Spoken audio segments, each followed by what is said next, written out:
será que pessoas religiosas são mais moralmente corretas do que as não religiosas, que é outro tema polêmico, né? Que as pessoas têm esse preconceito também. Ah, fez isso aí porque não tem Deus no coração.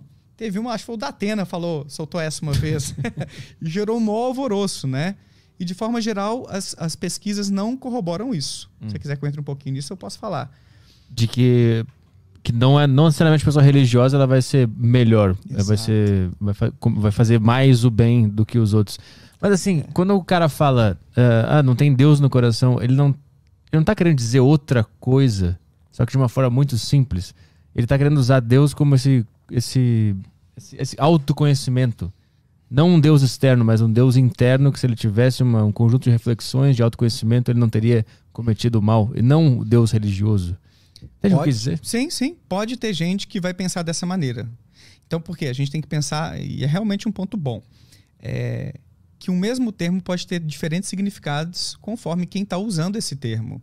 Então, o que é espiritualidade para o Daniel pesquisador? É X. Para outro pesquisador ou para uma pessoa leiga, pode ser Y também. Mas, no geral, quando você pensa em amostras mesmo populacionais, o conceito de Deus está relacionado com aquela figurinha que eu te falei. Como um ser pensante, invisível, poderoso, que tem um interesse especial por nós, que intervém aqui nas coisas do mundo. Então, é um conceito pessoal de Deus que a gente fala. Não é só uma energia, ou não é, sei lá, no meu íntimo, o que eu considero, o que eu pondero como correto ou bom para mim e para as pessoas. Na pesquisa, de forma geral, o conceito de Deus é esse um pouco mais popular, que é um conceito pessoal. É um ser que existe externo a mim. Mas tudo bem, que pode, por ser onipresente, pode habitar o meu coração também. Então, acho que é daí que surge essa ideia, né? Não tem Deus no coração.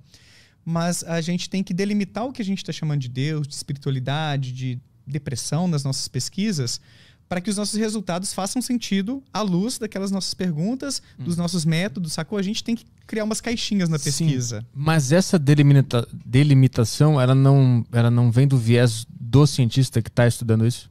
Existe também os viés do cientista. Tem uma frase muito interessante do Pargament, que é um grande pesquisador da psicologia da religião, que é a seguinte: o único consenso entre nós da área da psicologia da religião é que a gente não chegou a consenso algum. Porque há muitas divergências conceituais mesmo. Sim. Então, a forma que o Pargament enxerga a espiritualidade é qualquer busca nossa de entrar em contato e conservar esse contato com o sagrado, com o que é sagrado para cada um. Então, é um conceito um pouco mais subjetivo, porque o que vai ser sagrado para o Petri pode ser diferente do que é sagrado para o Daniel. Então, deixa na mão de cada um para definir o que é sagrado. A minha definição de espiritualidade é diferente. Eu e meus colegas pesquisadores, a gente está mais na linha de dizer que a espiritualidade é um conjunto de experiências e comportamentos que giram em torno da crença em seres espirituais. Então, fazer uma oração a Deus é um exemplo de espiritualidade, de comportamento espiritual. Sentir a presença de um anjo ou de um demônio também seria um exemplo de uma experiência espiritual. Participar de uma religião. Mas eu posso ter espiritualidade sem estar na religião também. Eu tenho contato com espíritos, ou eu faço orações, ou eu acredito em Deus, mesmo não participando de uma religião. São os espiritualistas. Então, eu, Daniel, com os meus colegas e outros pesquisadores de outros cantos do mundo, temos essa visão do que é espiritualidade. Mas o Pargament tem outra. Tem outros autores que falam que espiritualidade pode ser simplesmente a busca de sentido na vida, você fazer uma reflexão sobre quem você é, o que você está fazendo aqui nesse planetinha. Então, existe um viés do pesquisador, sim, eu concordo, e aparentemente os ateus tendem a ter essa visão de espiritualidade enquanto algo relacionado mais com o sobrenatural, com o que é espiritual. E outros pensadores que talvez tenham uma fé e tudo, podem ter um viés um pouquinho diferente, com um conceito um pouco mais abrangente. Então, sim, existem vieses que vão definir um pouco as preferências teóricas, conceituais de cada cientista. Mas isso não é um problema do ponto de vista científico. Por quê? Porque, Petri, por mais que haja essas diferenças nas definições, quando alguém vai ler o meu estudo, ele define espiritualidade assim. Ele avaliou a fé dessa maneira. De acordo com esse conceito, com essas formas de avaliar o fenômeno, as conclusões são boas, faz sentido. Eu só não gosto de chamar a espiritualidade disso ou daquilo, mas o estudo dele é válido e retrata alguma coisa que parece condizer com a realidade ali mesmo. Entende? Então, os problemas, às vezes, terminológicos não empacam a ciência. A gente gostaria, sabe, que as pessoas do nosso meio da ciência entrassem mais em acordo sobre o que cada termo significa. Mas existem preferências, né, e divergências nessa forma de pensar. Mas o que deu esse estudo que analisou lá a diferença entre bondade e maldade de religiosos e ateus? Ah, sim, tá. Então, vamos lá. Existem muitos estudos sobre esse tema. Tem um, inclusive, que foi conduzido pelo André Rabelo, que é o dono do canal Minutos Psíquicos, amigo meu, um canal bem grandinho aqui do YouTube, e também pelo Ronaldo Pilate, professor da Federal de Brasília, a respeito de vários tipos de decisões morais. E aí eles compararam ateus com religiosos, e predominantemente houve, então, mais semelhanças do que diferenças entre os grupos.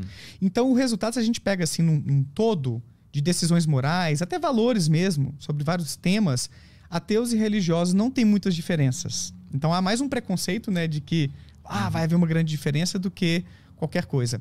Agora, existem alguns temas que implicam em diferenças entre os grupos. Então, por exemplo, o uso de substâncias psicoativas. É certo ou errado? Os ateus tendem a ser mais liberais. Sacou? Os religiosos mais conservadores. Não. Nosso corpo é um templo. Isso não pode, né? Ontem mesmo eu estava conversando com o Felipe Barbieri, ele participou de um quadro do meu canal, ele até brincou assim, pô, mas foi quem fez a maconha lá? Foi Deus, não foi? Exato. Não? Eu falo isso da cocaína. Então, assim, é curioso, né, assim, quando a gente pensa nessas controvérsias. Pois é. Dá para brincar bastante, mas... então, alguns temas, assim, a gente vê, o aborto é outra diferença.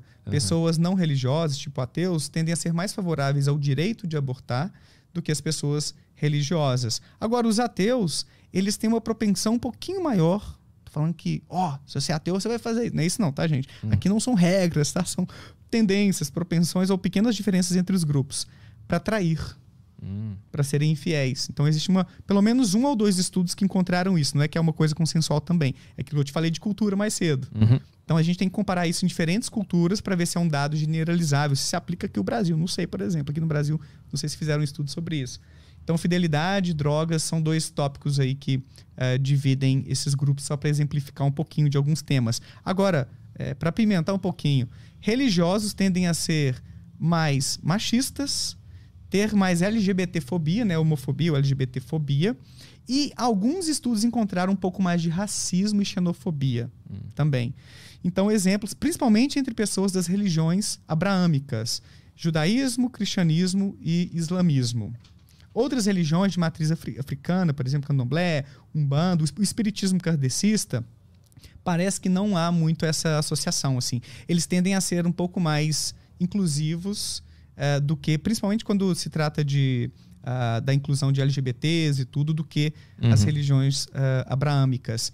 Então é interessante isso também, porque dependendo da religião, que é feita por doutrinas X, Y, Z, você vai ter alguns padrões de comportamento ético, moral, né? Porque são referências diferentes também.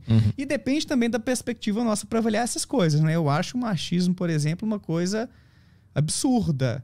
LGBTfobia e tudo. Racismo, pelo amor de Deus, né? Mas como é que mensura isso num estudo? Não, tem diversas formas. Uma das formas, a mais simples, é aquilo que eu te falei antes. Eu vou te dar um exemplo de um estudo brasileiro. Então, eu fiz um vídeo a respeito desse estudo no meu canal, acho que no ano passado, que eles compararam pessoas cristãs com pessoas não religiosas e pessoas das religiões espíritas, no sentido de espiritismo, umbanda e candomblé, sobre o quanto concordavam com a união homoafetiva sendo algo reconhecido pelo Estado e tal. E aí eles encontraram isso. Então eles escrevem lá os itens, né? Assinale abaixo o seu nível de concordância com, né, aí as afirmações a respeito disso. Com a união homoafetiva e tudo. Aí eles encontram dessa maneira, uma maneira de você ver o quanto você está discriminando. Não, homem e mulher pode casar, claro. Agora, homem com homem, mulher com mulher. Aí quem discorda disso, quem tem esse pensamento, vai assinalar lá na escalinha discordo totalmente, discordo moderadamente acerca do direito de haver união homoafetiva. Então é isso, você capta ali a opinião, né, a crença ou o valor da pessoa a partir dessa dessas marquinhas que ela deixa na escala. E aí você vai fazer uma média.